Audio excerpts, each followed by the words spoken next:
오늘 본문은 이스라엘이 40년 광야의 시간을 넘어서 드디어 여호수아 3장에 기록된 대로 요단강을 건너와서 맞이하게 되는 장면들의 기록입니다. 자, 오늘 우리가 중요하게 받아야 될 응답에 대한 내용들을 이해하고 누리려면 먼저 여호수아 3장 5절과 13절을 먼저 읽어야 되겠습니다.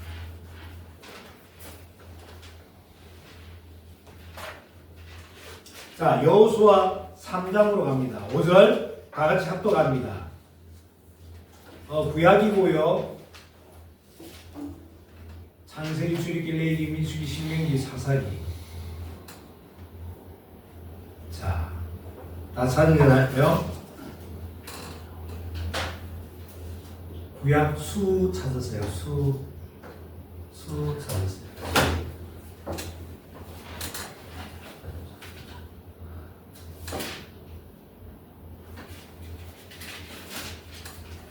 자, 여호수아 3장 5절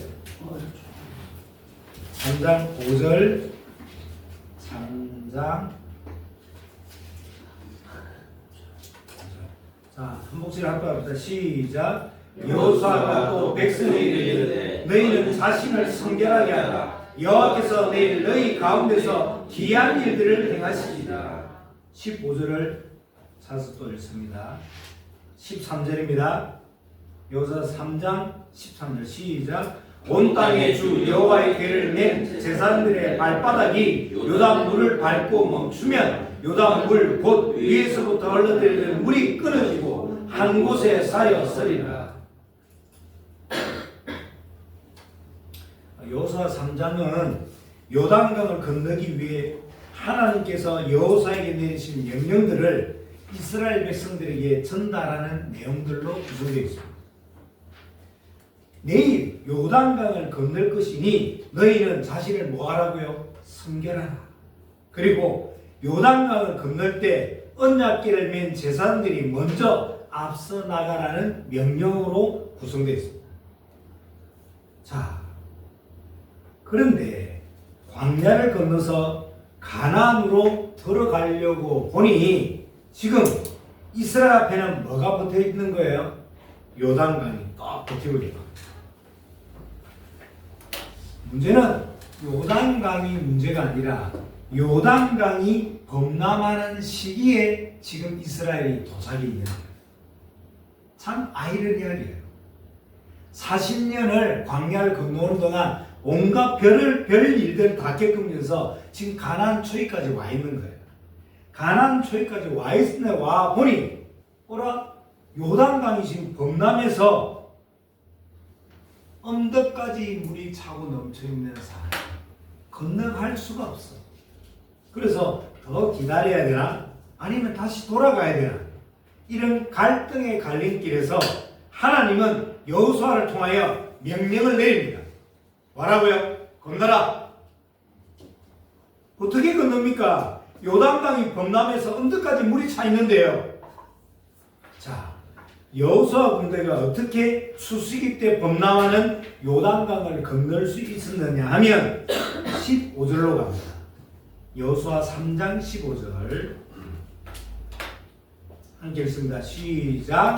요단이 곡식 거두는 시기에는 항상 언덕에 넘치더라. 궤를 맨 자들이 요단에 이르러 궤를 맨 제사장들의 발이 물가에 잠기더라. 자, 건널 수 없는 요단강을 건너게 만든 결정적인 전환점의 단어, 궤를 맨 제사장들의 발이 물에 잠길 때,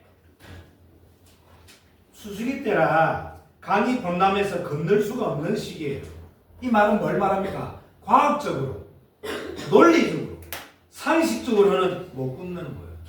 그런데 어떻게 건넜다고 성경은 명시하고 있냐면 언약궤를 맨 제사장들의 발이 요단강에 잠길 때, 하나님은 지금 요단을 갈라놓고 건너라고 말씀하시지 않으셨습니다. 요단강이 범람해 있는 상이고 누가 봐도 안전이 보장되지 않는 조건들이에요. 그런데 그런데도 하나님은 건너라고 명령하십니다. 왜 그럴까요? 왜 이렇게 은혜면서 무모하고 왜 이렇게 은혜면서는 말도 안 되는 이야기를 하실까요? 왜 그렇습니까? 믿음은 결과를 보고 행동하는 것이 아니기 때문에. 갈라디아에 있는 홍해, 갈라디아에 있는 요단강을 누가 못 건너요? 순종은 이해되고 내가 정리되었을 때 행동하는 것이 아니기 때문임을 설명하는 내용이에요. 성경이 말씀하고 있는 믿음과 순종은 그런 조건, 그런 상황인데도 뭐하고? 불구하고. 하나님 우리에게 뭘 요구하시냐면 불구하고의 신앙을 요구하시는 거예요. 네가 장애인인데도 불구하고, 네가 모자란데도 불구하고, 네가 단점이 많은데도 불구하고 나는 너를 사랑해. 그게 사랑이 되는 것이죠. 여러분들 잘 기억하셔야 됩니다. 분명 누가 봐도 말이 안 되는 조건이고 상황인데도 그런 조건과 그런 상황보다 말씀이 우선시 되어야 된다는 뜻입니다. 누가 봐도 말이 안 되는 상황, 조건, 상태인데 그런 조건과 그런 상황보다 말씀이 언약 성취가 우선시 되어야 되기 때문에 하나님이 건너라고 지금 명령하시는 거예요. 그 말씀의 성취와 그 언약의 성취가 너를 통해서 진행되어야 되기 때문에 건너라고 말씀하시는 거예요. 말씀의 성취와 언약의 성취에 내가 쓰임받아야 되기 때문에 하나님이 건너라고 명령하시는 거예요. 내 힘으로 나아갈 수 없기 때문에 언약궤를 메고 건너라. 하나님의 약속의 말씀과 약속을 의하여 하나님을 의지하고 요단을 건너라 라고 이야기하시는 거예요. 성경은 단순하게 점 하나, 획 하나, 문장 하나를 기록한 적이 없습니다. 분명히 성경이 이야기합니다. 제사장들이 요단강 속으로 들어갔을 때 그 발은 단순한 발이 아니라 어떤 발이라고요? 언약궤를 맨 발이라고. 사람들이 평가할 때는 무모하죠. 신비적이다고 평가할 수도 있을 거 아닙니까? 하나님의 응답은, 하나님의 조건은, 하나님의 축복은, 하나님의 역사는 언제나 언약 성취가 기준입니다. 하나님의 조건, 하나님의 축복, 하나님의 역사의 모든 출발점과 완성은 언약입니다. 그 언약 성취에 내가 쓰임받아야 되는 겁니다. 그 언약 성취에 나의 단점이 쓰임받는 겁니다. 그 언약 성취에 나의 과거가 쓰임받아야 되는 겁니다. 지금 최악의 타이밍 앞에서 상황을 따라 환경을 따라 계산기를 두드려보고 결정하라고 말씀하시는 것이 아니라 언제나 순종이 먼저임을 지금 명령하시는 거예요. 이해되고 나서 순종하는 것이 아니라 순종하고 나아갔더니 그래서 그러셨구나 라고 깨달아지는 겁니다. 우리의 신앙도 여러분들 내가 이해되고 내가 정리되고 내가 알아져서 믿는 것이 아니라 내가 믿어지니 이해되고 깨닫고 정리되는 것이 더 크다 이 말이에요. 순서상으로 그럼 뭐가 먼저일까요? 나의 주권이 먼저일까요? 하나님의 명령이 먼저일까요? 우리 어린아이들과 같은 계산되지 않는 믿음, 의심되지 않는 믿음, 그리고 하나님은 요단강을 40년간 건너서 요단강까지 오도록 하나님은 지금 요단강이 범람했던 시기를 모르고 지금 이스라엘 백성들을 40년간 끌고 왔을까요? 40년간 끌고 와서 와보니 요단강이 범람해서 아이고 미안하다 이스라엘아, 아이고 내가 시간을 잘못 계산했네, 시기를 잘 몰랐네, 지금 이런 말씀입니까?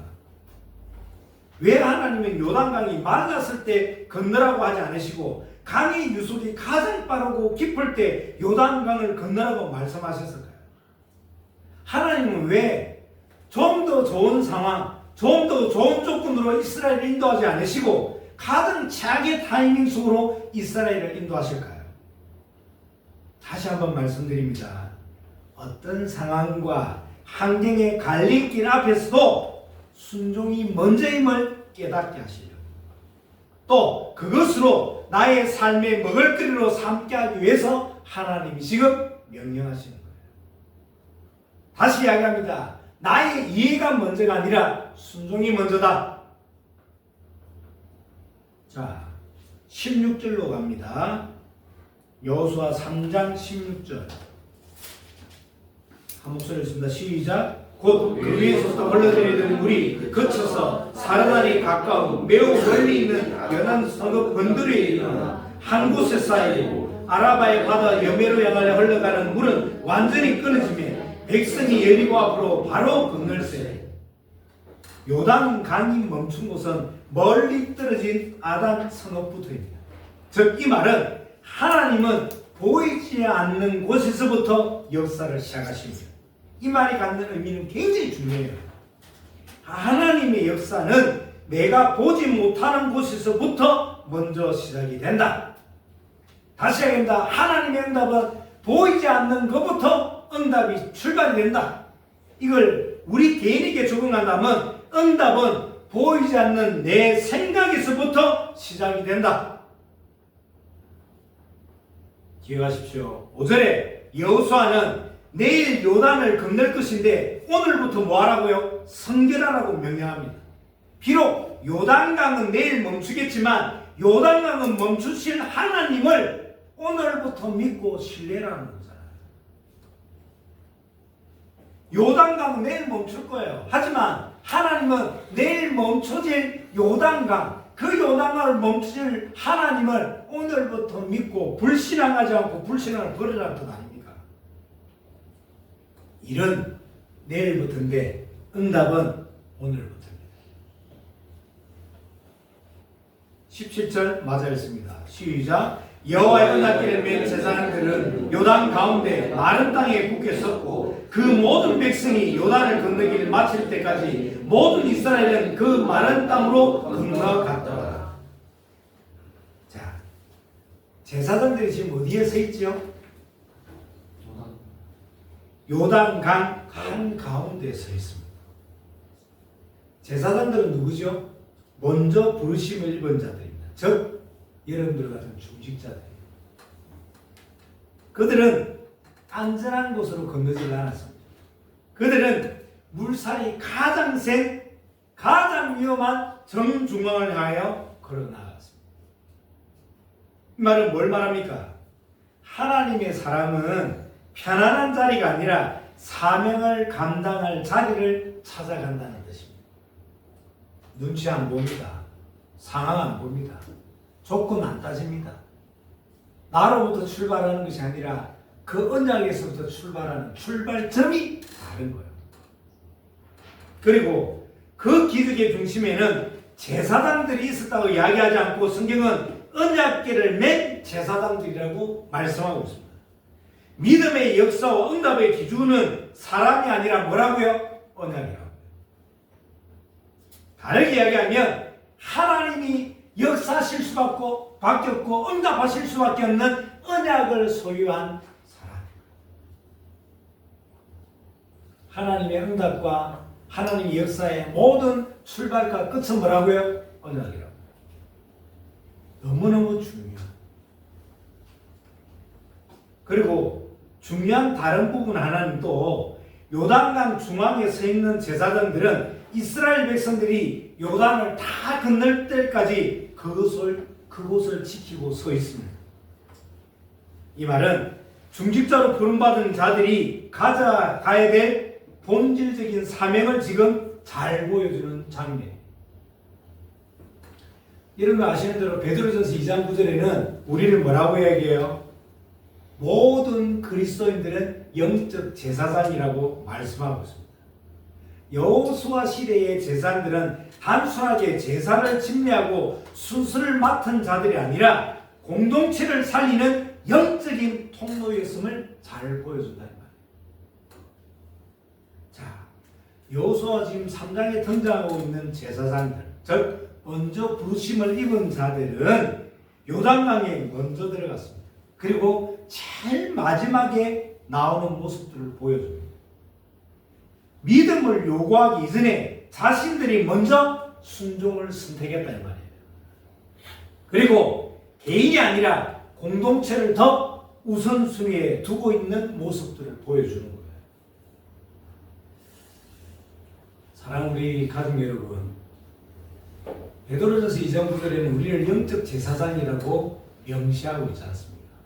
그리고 그 영적인 제사장들은 가장 조심하고 가장 늘 신경 써야 될 것 중에 하나를 뭐라고 제시하냐면 맞는 말을 가지고 불신앙을 퍼뜨리지 말라고 이야기하고, 늘 맞는 말을 가지고.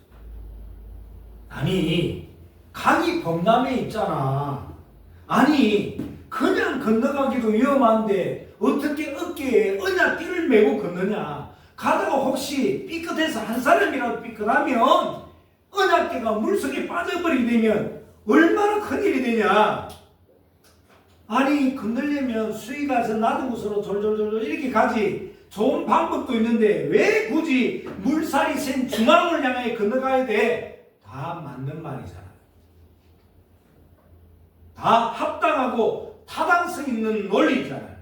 그러나 참담 제사장은 그 모든 조건들보다 말씀을 더 우선시한다. 말씀이 그런가 하여 말씀을 상고함으로, 말씀이 선포됨으로, 너무 좋은 조건과 너무 좋은 상황인데 아직 강단에서 말씀이 선포되지 않았다면 기다리는 게 신앙인 거예요.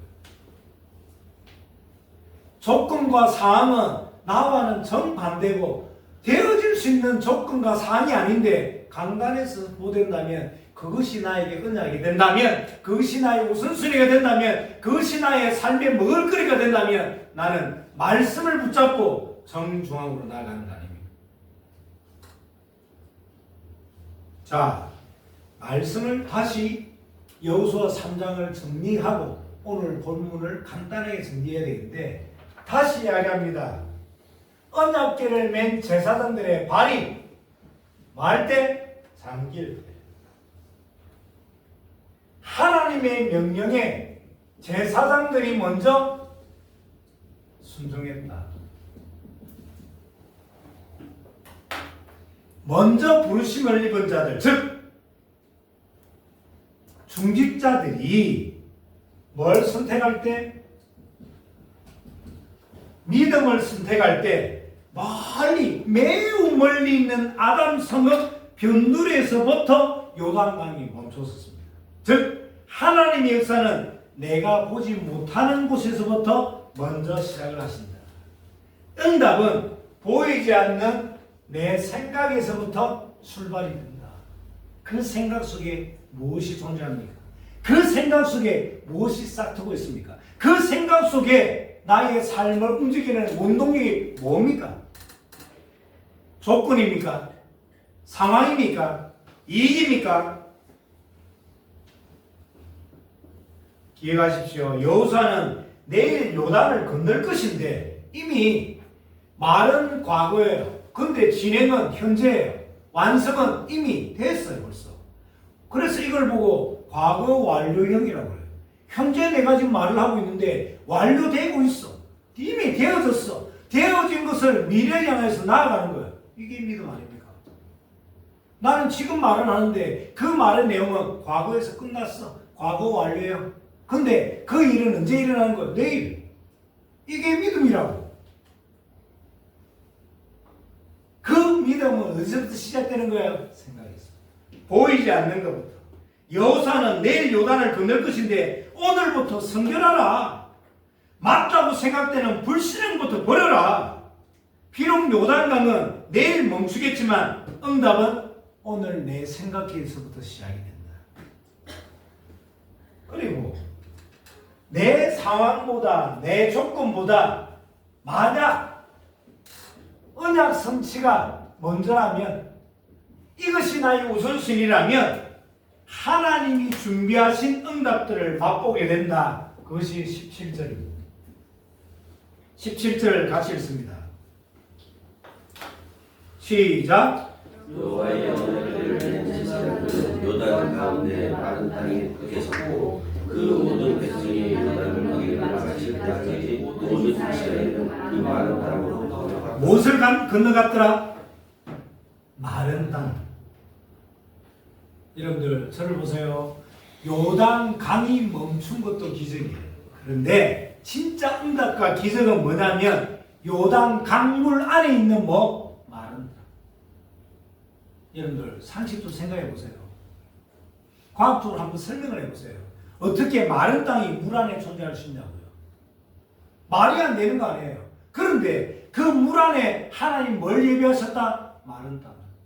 내가 뭐 할 때 나의 삶의 우선순위를 어디다 두느냐? 나의 생각 속에 뭘 가지고 있느냐? 그리고 나의 삶의 그 순종의 출발점이 뭐냐에 따라 알게 되고 보게 되고 누리게 됩니다. 다시 얘기합니다.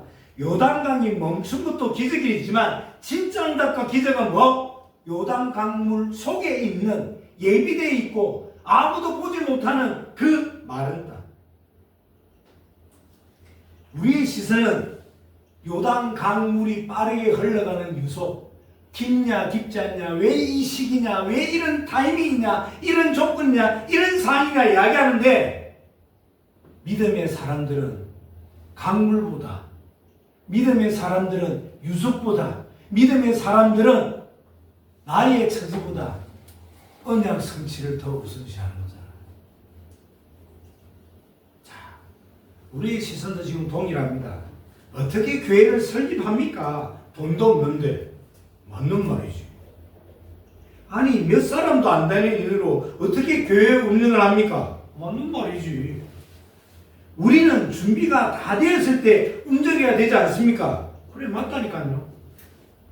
그런데 여러분 이 상황, 이 환경을 믿음으로 이겨내지 못하면 평생 남 탓하고 평생 환경 탓하고 평생 그냥 제의식에서 사는 거예요.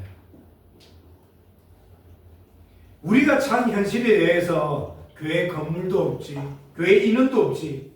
그러면서 누구는 이렇고 누구는 저렇고 이렇고 저렇고. 우리에게 와 있는 문제는 문제가 아니라 뭐다? 기도 제목이다. 그 문제들에 대하여 한 번도 눈물로 기도해보지도 않으면서 늘 불평, 불만, 늘 맞는 말, 육하원칙. 아니 어떻게 그렇게 해서 언제 여러분들 세계보고 말 겁니까? 언제 한번 하나님의 손에 붙잡힌 바 돼서 언제 한번 정말 성경적이고 복음적인 응답의 그 현장에 모델로 서 보겠냐 이 말이에요. 교회다운 교회는 부러워하면서 그런 교회를 만들어 가는 데 있어서는 외면하고, 교회다운 교회를 건물, 조건, 숫자 이런 것들에 대해서 늘 부러워하면서 그 교회까지 가게 되기까지의 그 과정은 빈 곳, 또 간격, 여기에 대해서는 자꾸 불평불만만 하는. 솔직히 여러분들 그 교회가 되기까지 많은 빈 곳과 문제와 단점과 많은 에피소드들이 있지 않습니까? 그런 간격과 빈 곳에 내가 응답받으면 되는 거 아닌가요?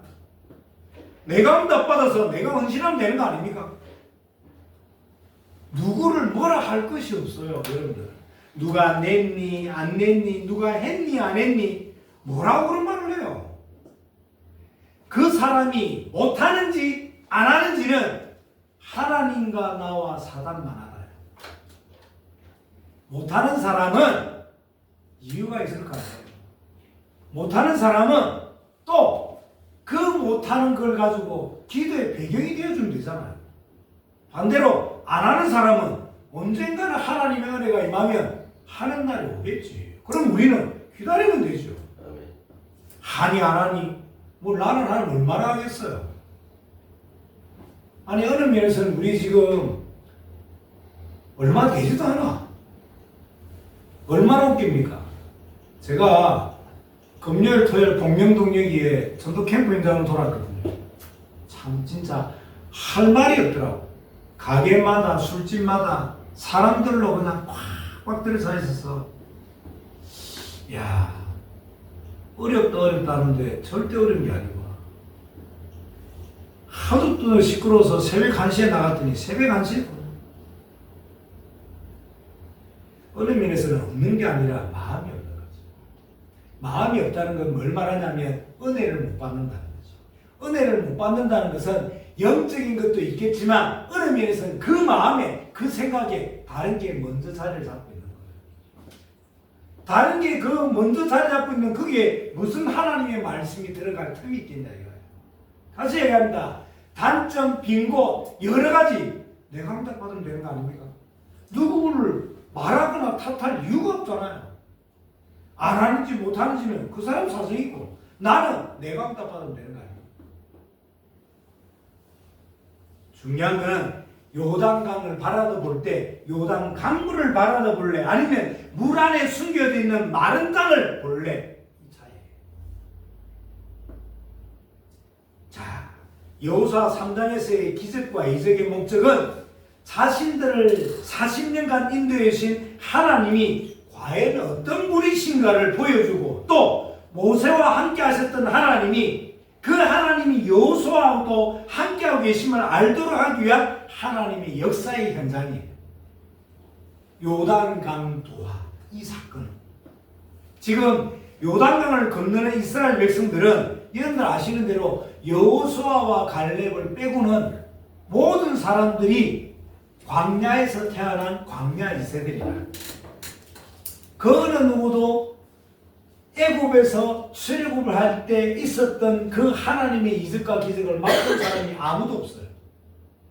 그래서 하나님이 광야 2세들에게 너네들의 조상들이 왜 애굽의 종이 되었고 어떻게 그 애굽을 나왔으며 어떻게 광야를 건너갔는지를 그리고 또 왜 가나안 땅을 들어가야 되는지를 신앙적으로 시각적으로 체험적으로 지금 믿음이 필요함에 대한 증거들을 지금 보이시는 내용이에요.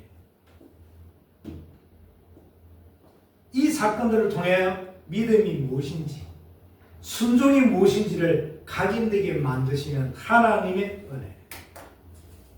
자, 그러면 이 체험들이 이 세대에만 증거되고 말 것이 아니라 하나님의 역사는 영원성을 띄어야 되기 때문에 반드시 요단강을 건넜던 이 체험들이 체험으로 끝나는 것이 아니라 후대에게 그대로 언약으로 전승되어야 되기 때문에 하나님이 또 다른 이벤트를 하나 지시하는 거예요. 그게 여호수아 4장입니다. 여호수아 4장 2절과 3절을 읽습니다. 시작. 백성의 각 지파에 한 사람씩 12사람을 택하고 그들에게 명령하여 이르기를 요단 가운데 제사장들의 발이 굳게 선 그곳에서 돌 12를 택하여 그것을 가져다가 오늘 밤 너희가 유숙할 그곳에 두게 하라 하시니라. 왜 이렇게 하시는지를 6절과 7절에 또 밝혀 드러내십니다. 6절과 7절입니다. 시작. 이것이 너희 중에 표징이 되리라. 9일에 너희의 자손들이 물어 이르되 이 돌들은 무슨 뜻이냐 하거든 그들에게 이르기를 요단물이 여호와의 언약궤가 요단을 건널 때 요단물이 끊어졌으므로 이 돌들이 이스라엘 자손에게 영원히 기념이 되리라 하라 하니라. 하나님의 목적은 요단강이 멈추는 이적과 기적의 목적이 있는 것이 아니라 이 믿음의 역사가 이 순종의 응답들이 그대로 누구에게 전달되는 것? 후대들에게 전달되는 것이 목적입니다. 그래서 각 지파대로 돌 하나씩을 취해라. 그리고 돌탑을 쌓아라. 훗날에 너네들의 후손들이 길갈이에요. 이 돌탑을 쌓은 장소가 길갈. 여기서 기념비를 쌓게 되는데 왜 이 돌탑을 쌓느냐 물어보거든 뭐라고요? 7절에 그 목적을 세 가지로 밝히고 있는 거야. 첫 번째, 하나님께서 우리를 이곳까지 인도하셨다.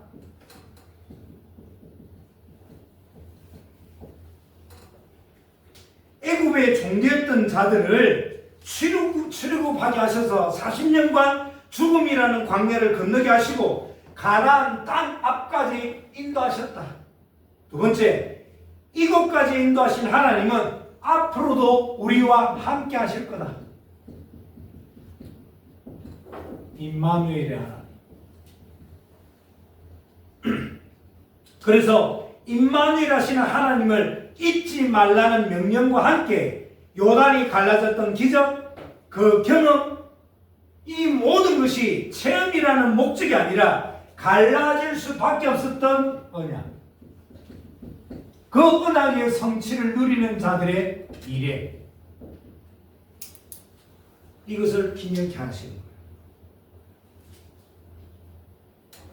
자, 왜 이게 중요하냐면 지금 요단을 건넌 이스라엘은 광야 세대예요. 이 광야 세대가 요단강을 건너고 나서 어떤 세대로 지금 바뀌냐면 가나안 세대로 바뀌어요.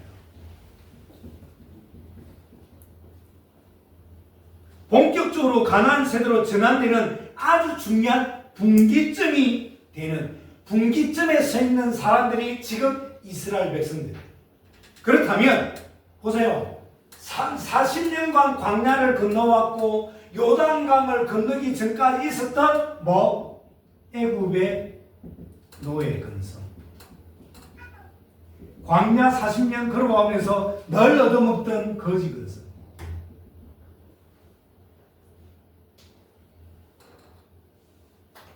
체질, 습관, 규모, 근성 다 뭐 해야 됩니까? 바꿔야 될 거 아닙니까? 이런 것들을 가지고 어떻게 가나안 땅 7족속 31왕을 상대할 수 있습니까? 여러분들 지금 가지고 있는 생각과 그 규모를 가지고 어떻게 저 신성동을 갈까요? 어떻게 가지겠습니까? 늘 계산하는데, 늘 자판기 두드리고 있는데. 요단 강물이 하나님의 은혜 앞에서 끊어졌다는 사실을 알려주기 위한 도구 12개의 돌탑 기념비. 하나님의 능력을 기억하게 하고 다음 세대에 이 신앙을 전수하는 도구 12 돌탑 기념비. 그래서 여호수아 4장 1절부터 3절까지는 명령으로 구성된 단어들이 계속 등장합니다. 아는 대로 택하라, 취하라, 계속 명령을 이야기합니다. 들어가라, 가져오라, 거기에 두라, 계속 명령을 이야기합니다. 이 짧은 명령어들의 특징은 뭐냐면 짧고 명확한 동사 중심의 문장으로 구성되어 있는데 이 구성은 뭘 말하냐면 지체 없는 즉각적인 순종을 말합니다. 다시 한번 말씀드립니다. 하나님의 일은 이해보다 순종이 먼저입니다. 자, 그래서 결론. 하나님은 왜 굳이 돌탑을 쌓게 하셨을까요? 분명히 우리가 읽은 대로 이 돌탑을 뭐라고 이야기하냐면 표징이라고 이야기합니다.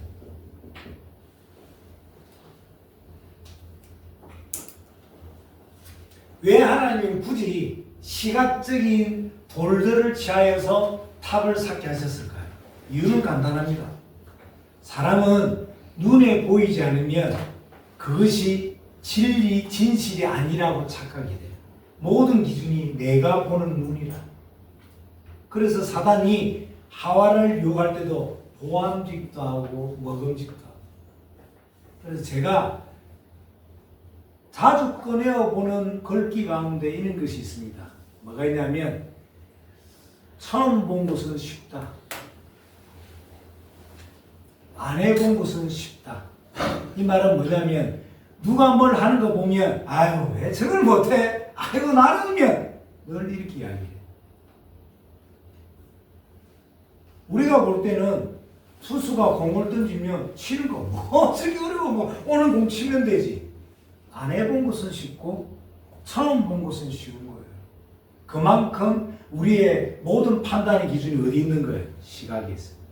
그래서 하나님이 그 시각을 역으로 지금 하려고 해서 뭐로 삼는 겁니까? 언약의 표징으로 삼는 거예요. 다시 이야기합니다. 사람은 보이지 않으면 없는 줄 알고 눈에 들어오지 않으면 쉽게 잊혀버리는 존재가 사람이기 때문에, 그래서 때로는 영적인 진리는 눈에 보이는 형태로 남겨야 되기 때문에 하나님 지금 이걸 이야기하십니다. 오늘 아침에 샤워를 하면서 마치고 나서 수건을 닦으려고 하는데 수건에 보니까 우리 수아와 똑같은 이름을 가졌던 조수아 돌 기념 타올로 제가 물기를 닦는 거예요. 제가 그걸 보면서 누굴 기억을 할까? 그 아이를 기억하겠죠. 어디서 뭘 할까? 그래서 또 기도가 나와. 왜 기념 타올을 하고 왜 교회에 중요한 문구나 중요한 것들을, 상징들을 세팅을 할까요? 다시 이야기합니다. 때로는 영적인 진리는 눈에 보이는 형태로 남겨야 돼요. 박물관, 기념관 같은 것들이 그 얘기죠. 자, 결론으로 지금 이야기 말씀드립니다. 이 부분을 우리의 삶에 연결해 보면 우리는 현재 기억하지 않는 시대를 살고 있습니다.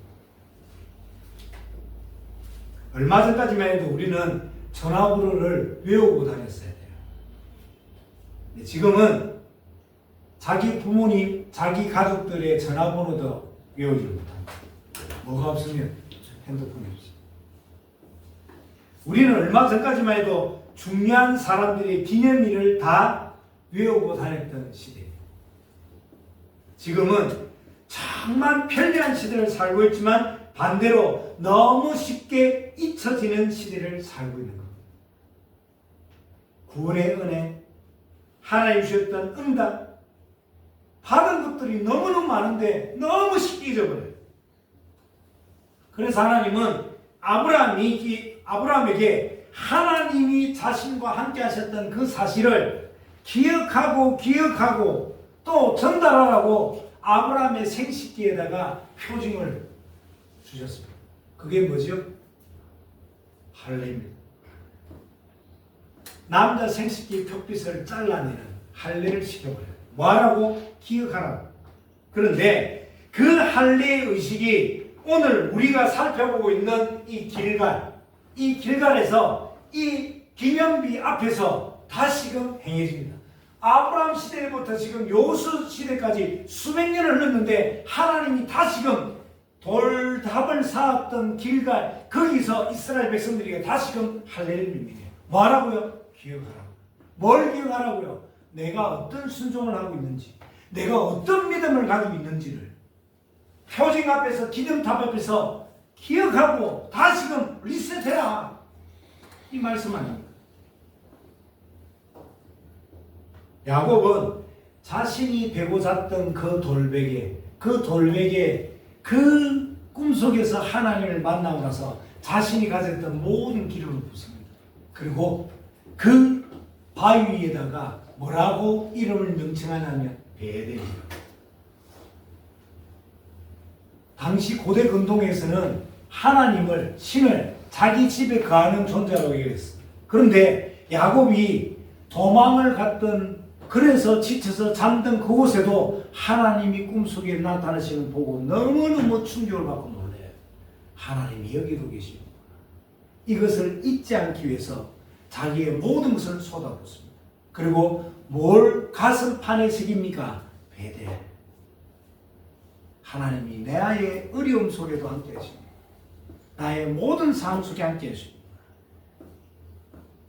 은혜는 경험이 아니라 기억이고, 이 기억은 반드시 후대에게 전달되어야 됩니다. 자, 오늘 본문의 핵심은 뭐예요? 자녀들이 묻는 상황이잖아요. 자녀들이 이 탑이 무엇입니까? 묻거든이 오늘 본문의 핵심이에요. 이걸 바르게 얘기하면 오늘날 우리의 가정들을, 또 현실들을 보면 자녀들이 신앙에 대하여 궁금해하거나 묻지를 않아요. 참 가슴 먹먹한 상황과 현실이기도 하지만 반대로 이야기하면 부모가 신앙에 대하여 자녀들에게 설명할 것이 없는 경우가 더 허다해요. 누가 물어보면 대답해 줄 게 없어. 자녀가 물어보면 대답해 줄 것이 두 번, 세 번 없으면 자녀들도 눈치를 채요. 아, 우리 엄마는, 우리 아빠는 내가 물으면 그 물음에 대한 나에게 만족감이 있는 걸 못 해주는구나. 그래서 아예 입을 닫아버려요. 하나님의 역사는 기억되어야 되고 전해져야 하며 삶 속에 남아야 됩니다. 나는 하나님이 원하시는 길갈에서, 나는 하나님이 원하시는 표징을 가지고, 나는 어떤 기념비를 내 업에, 내 가정에, 내 미래에 세워나가고 있습니다. 이러한 질문들로 여러분들 영혼이 더 풍성해지는 한 주가 되기를 예수 그리스도의 이름으로 축원합니다. 아멘.